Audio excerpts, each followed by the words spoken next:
मित्रों, हिंदू धर्म में जैसे देवों की पूजा की जाती है, वैसे ही देवियों की भी पूजा की जाती है।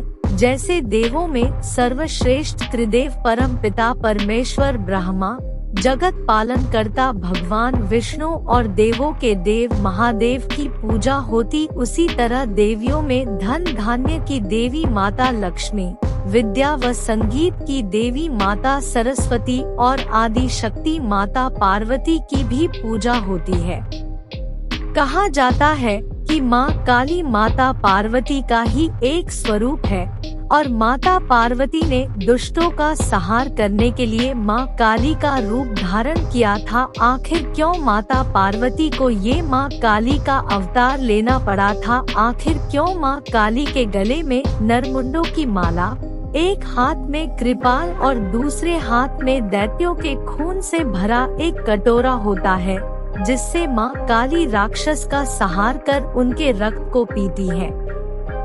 हिंदू पौराणिक कथाओं में स्कंद पुराण और देवी सप्तशती की कथा के अनुसार उस काल में एक संकुश हीरा नामक एक अत्यंत ही क्रूर बलशाली दैत्य हुआ करता था और उसका पुत्र अस्थिचूरण हुआ करता था। अस्थिचूरण मनुष्यों की हड्डियों की चबाया करता था। वो मनुष्यों की हड्डियों के साथ साथ अब देवताओं पर भी प्रहार करने लगा था। तब देवताओं ने उसके अत्याचारों से परेशान होकर उसका अंत कर डाला। उसी काल में एक रक्तबीज नाम का दैत्य हुआ करता था। जब अस्थिचूरण के मरने की बात रक्तबीज को पता चली तो उसने भी देवताओं से अस्थिचूरण के वध का बदला लेने की सोची और उसने परमपिता ब्रह्मा जी की तपस्या 5 लाख वर्षों तक की। तब उसकी तपस्या से प्रसन्न होकर ब्रह्मा जी ने उसे दर्शन दिए और वरदान मांगने को कहा।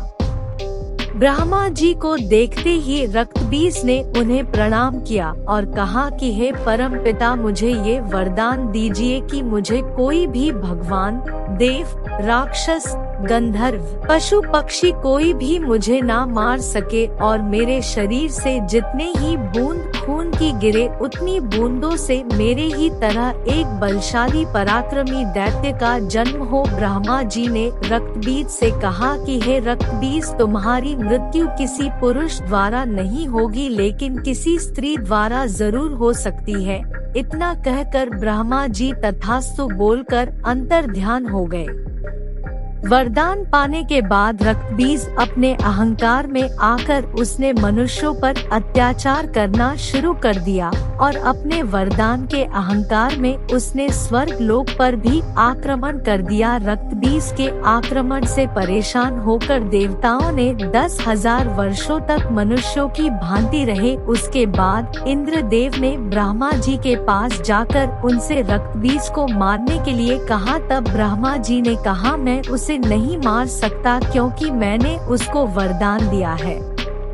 तब सभी देवता गण विष्णु जी के पास गए और उनको अपनी व्यथा सुनाई, लेकिन विष्णु जी ने भी कहा कि रक्तबीज के वरदान के कारण मैं उसे नहीं मार सकता।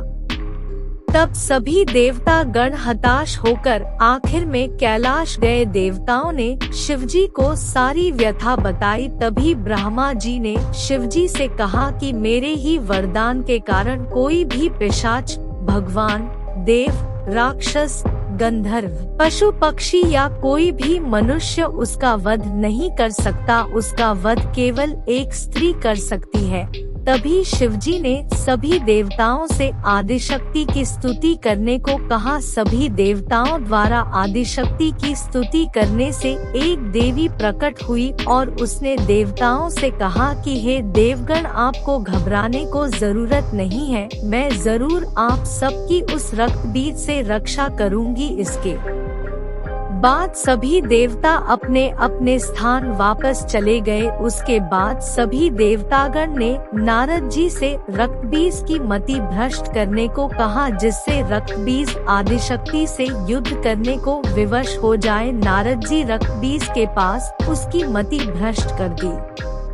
तब रक्तबीज ने शिवजी को मोहित करने के लिए उसने पार्वती जितनी सुंदर स्त्री का रूप धारण किया और कैलाश पहुंच गया। एक बार उस स्त्री को देखकर शिवजी भी उस पर मोहित हो गए। तभी वह पार्वती भी आ गई। दोनों पार्वती को देखकर शिवजी अचंभित हो गए, लेकिन अपने ध्यान से उन्होंने पार्वती को पहचान लिया। उसके बाद शिवजी ने क्रोध में आकर रक्तबीज को श्राप दिया कि जिस स्त्री महेश्वरी का तूने भेष धारण किया वही स्त्री तेरा वध करेगी। उसके बाद रक्तबीज अपने स्थान वापस आ गया और अपने मंत्री को सारा घटनाक्रम बताया और कहा कि यदि पार्वती मेरी हो जाए तो शिवजी का ध्यान टूट जाएगा और मैं उस पर अपनी विजय प्राप्त कर लूंगा। और रक्तबीज ने अपने मंत्रियों को पार्वती को लाने का आदेश दिया और कहा यदि वो ना आए उसे जबरन पकड़कर लाया जाए। रक्तबीज के आदेश के बाद सभी दैत्य कैलाश पहुँचे और माता पार्वती को चलने को कहा। यह बात सुनकर माता पार्वती अत्यंत क्रोधित हो गई और उनका विनाश करने लगी। उसमें से कुछ दैत्य वापस आए और रक्तबीज को माता पार्वती की शक्ति के बारे में बताया। उसके बाद रक्तबीज ने चंडमुंड जैसे दैत्यों के साथ कैलाश जाकर माता पार्वती से युद्ध लगा। यह देखकर माता पार्वती ने अपनी क्रोध की ज्वाला में चंडमुंड का विनाश कर दिया, लेकिन फिर भी रक्तबीज अभी तक जिंदा था। उसके खून की जितनी बूंद गिरती उतने ही रक्तबीज उत्पन्न हो जाते। तब माता पार्वती ने काली का रूप धारण किया और रक्तबीज के खून से उत्पन्न दैत्यों को मारकर उनका खून पीती गई, जिससे उनके दैत्यों का अंत हो सके। और माँ काली सभी लोगों की शक्तियों के साथ रक्तबीज से लड़ने लगी और रक्तबीज के शरीर की एक खून की बूंदों को पी लिया, जिससे और रक्तबीज ना उत्पन्न हो सके और इस तरह रक्तबीज का अंत हो सका। क्योंकि रक्तबीज का अंत करने के लिए माँ काली को उसका और उसके खून से उत्पन्न दैत्यों का खून पीना पड़ा था, इसलिए तभी से माता काली राक्षसों को मारकर उनका खून पीने लगी।